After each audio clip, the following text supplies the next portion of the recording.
Hello les amis, bienvenue sur ma chaîne où je raconte des histoires de meurtres et mystères.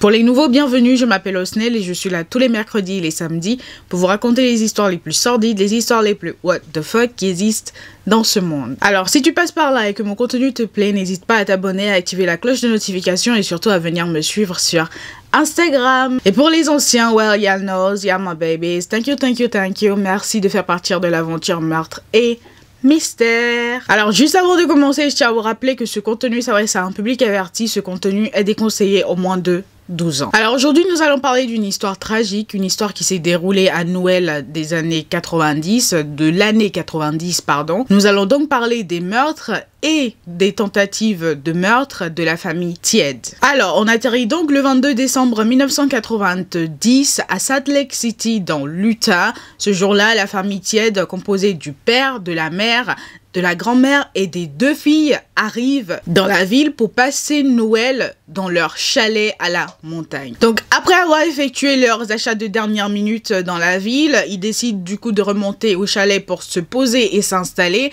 Donc ils arrivent à quelques kilomètres du chalet, et en fait il est important de noter que ils ne pouvaient pas remonter en voiture jusqu'au chalet, donc ils déposent la voiture et ils prennent leur motoneige pour remonter ensuite au chalet. Donc ils prennent leur motoneige pour remonter au chalet, et qu'est-ce qui se passe? Bah en fait eux ils ignorent que tout simplement deux cambrioleurs avaient déjà pénétré dans le chalet et les attendaient sur place dans le but de les voler et de les tuer. Ces hommes iront jusqu'à se filmer en train d'ouvrir les cadeaux de Noël de la famille Tiede, et ces hommes, il s'agissait tout simplement de Von Taylor, 25 ans, et de Edward Daly, 21 ans. Donc les premiers à arriver au chalet sont tout simplement la mère Kay Tiede, sa maman Beth Potts et la fille du couple Tiede, Linae Tiede, qui sont arrivés du coup les premiers au chalet.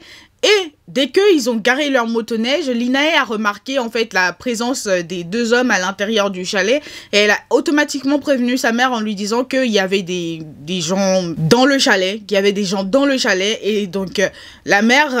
le temps qu'elle réagisse, en fait, c'était trop tard parce que les hommes aussi avaient déjà remarqué leur présence et les ont obligés à pénétrer le chalet. Donc dès qu'elles ont pénétré le chalet, bah les deux femmes vont essayer en fait de raisonner les deux individus en mode bon, c'est les fêtes de fin d'année, enfin faut peut-être voilà, faut essayer de machin truc, de les laisser partir, de repartir tranquillement, de ne pas leur faire du mal. Mais je pense que Von Taylor a très vite été agacé par le fait qu'elles essayaient en fait de les raisonner, et il va leur tirer dessus, il va tirer sur la mère et la grand-mère, causant ainsi leur décès immédiat. Après ça, ils vont ligoter la fille Linae avant de récupérer les cadavres de la mère et de la grand-mère, de les poser sur le balcon et de se mettre à attendre le père et l'autre fille. Donc peu de temps après, Rolf Tiede et leur fille cadette vont arriver en fait au chalet.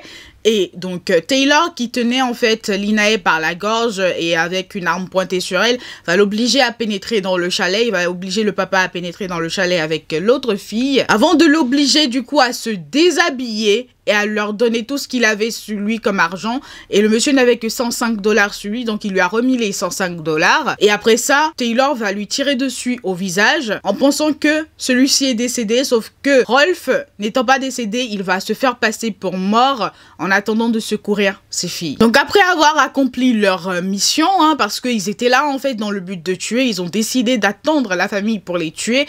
Ils ont décidé en fait de repartir avec les filles. Pour en faire quoi? I don't know, je ne sais pas ce qu'ils voulaient faire des filles, mais en tout cas, ils vont obliger les filles, ils vont sous la menace, en fait, les obliger à les emmener en motoneige jusqu'au véhicule de leurs parents pour ensuite partir avec elles. Mais avant de repartir du coup en motoneige, les deux hommes ont mis feu au chalet avec Rolf dedans. Donc après leur départ, Rolf s'est levé, Rolf qui était déjà en train de pratiquement prendre feu s'est relevé, il a éteint le feu qu'il avait sur lui et il est reparti du coup en motoneige pour essayer de trouver de l'aide, sauf que au même moment, pas de bol pour nos cambrioleurs slash tueurs, des passants qui passaient en fait, parce que le chalet était tellement éloigné que il y avait zéro chance que quelqu'un entende quelque chose, mais en fait la nature sait bien faire ses choses.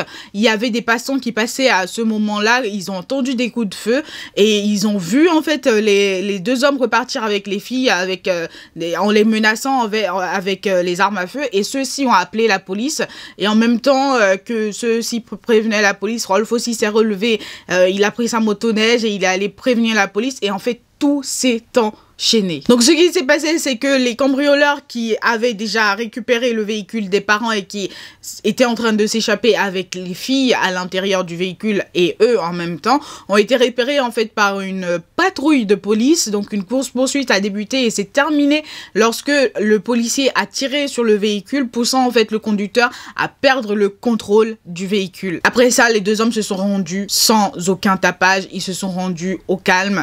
Ils n'ont pas essayé de faire quelque chose parce qu'ils savaient que les nerfs étaient tendus, c'était les fêtes de fin d'année, fallait pas tenter quelque chose parce que no. Donc après leur arrestation, les deux hommes ont été tout simplement inculpés de 2 chefs d'accusation de meurtre au premier degré, d'un chef d'accusation de tentative de meurtre au premier degré et de 2 chefs d'accusation de kidnapping aggravé. Et le procureur a par la suite décidé que leur procès serait séparé. Alors je ne sais pas pourquoi le procureur a décidé que les procès soient séparés, mais en tout cas, généralement dans ce genre d'affaires, quand on fait des procès séparés, c'est que t'en as un qui allait plus payer, t'en as un qui va plus payer que l'autre. Ça, c'est clair et net. Donc après ça, l'enquête qui a précédé les procès a déterminé que Taylor avait planifié les crimes des semaines à l'avance, ce qui a confirmé en fait la préméditation. De plus, ils vont découvrir que Edward Daly connaissait la famille, dans le sens où le père Rolf avait déjà aidé Edward à déplacer en fait un 3 roues qui s'était retrouvé piégé dans la neige à la montagne. Donc il connaissait la famille et en plus ça a été planifié. Donc la préméditation c'était straight, pas de négociation, c'est comme ça. Il n'y a pas de débat. Donc après ça est venu le temps de déterminer une date pour les procès. Et juste avant de déterminer la date pour les procès, Taylor a tout simplement décidé de plaider coupable. Et il a tout simplement été condamné à mort parce que c'est lui qui a tiré sur les femmes. C'est lui qui les a tuées en fait. Et vu que la préméditation a été confirmée, il a tout simplement reçu la peine de mort. De son côté, Edward a préféré aller au procès et au procès, bon, les charges ont baissé pour lui. Je ne sais pas pourquoi, mais les charges ont baissé. Mais en tout cas, il a été condamné pour meurtre au second degré et il a reçu une peine de prison à vie avec possibilité de libération conditionnelle après 62 ans passés en prison. Personnellement, je ne comprendrai jamais en fait la gratuité des crimes qui ont été commis en fait, des meurtres qui ont été commis. En fait, c'était tellement gratuit. C'était, vous voulez les voler, allez-y, volez-les, prenez de l'argent et dégagez en fait. Pourquoi aller jusqu'à prévoir en fait de les tuer? Parce que je ne comprendrai jamais. Je ne comprendrai jamais la gratuité des meurtres qui ont été commis. Et ouais, ça me met en colère, ça me met vachement en colère. Donc je vais en rester là parce que sinon je vais commencer à insulter leurs parents et les parents n'ont rien à voir dedans. Donc voilà les amis, l'histoire d'aujourd'hui, j'espère qu'elle vous aura plu. On se retrouve une prochaine fois pour une nouvelle histoire. En attendant, je vous souhaite une bonne journée, portez-vous bien et faites de bons choix. Bye guys.